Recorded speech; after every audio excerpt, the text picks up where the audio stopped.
शहर की सबसे पुरानी गली में एक छोटा सा घर था। उस घर में बूढ़े सलीम चचा रहते थे। सलीम चचा की उम्र 80 साल से ज्यादा थी और उनका सबसे बड़ा सरमाया उनकी यादें थी। 14 अगस्त की रात, जब हर तरफ रोशनियों और सब्ज हिलाली परचमों की बहार थी, महल्ले के बच्चे उनके पास आकर बैठ गए। एक बच्चे ने पूछा, चचा जान, आप बताएं कि पाकिस्तान कैसे बना था? सलीम चचा ने एक गहरी सांस ली और बोले, बेटा, पाकिस्तान एक दिन में नहीं बना। ये एक तवील ख्वाब था जिसे हमारे बुजुर्गों ने अपनी आंखों में बसाया था। इस ख्वाब की बुनियाद रखने वाले कायदे-आज़म मोहम्मद अली जिन्ना थे। वो एक ऐसे मुल्क चाहते थे जहां हर मुसलमान को मुकम्मल आज़ादी हो, जहां वो अपने मजहब और तहजीब के मुताबिक ज़िंदगी गुजार सकें। उन्होंने अपनी आंखें बंद करके माजी को याद किया।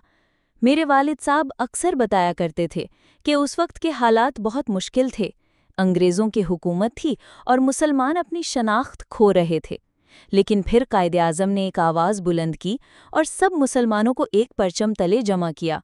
उन्होंने दिन रात एक करके ये जद्दोजहद की कि हम अपनी एक अलग पहचान हासिल कर सकें।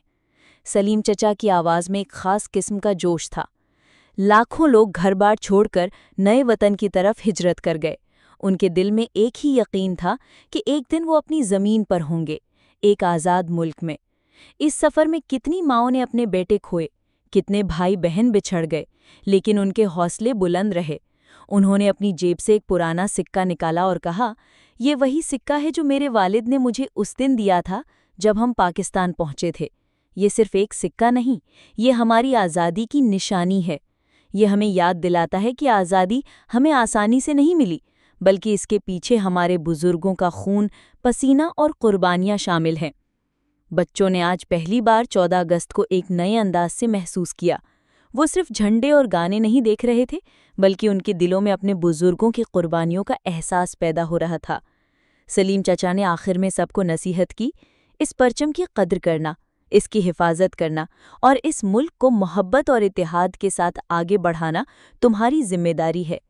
पाकिस्तान का मतलब है पाक लोगों की सरजमीन, और तुम सब पाक लोग हो। इस मुल्क की तरक्की में अपना हिस्सा डालना ही इस आज़ादी का सही हक अदा करना है। बच्चे सलीम चचा का शुक्रिया अदा करके अपने घरों को लौट गए, मगर उनके दिलों में वतन की मोहब्बत और उसकी कद्र का एक नया जज्बा जाग चुका था।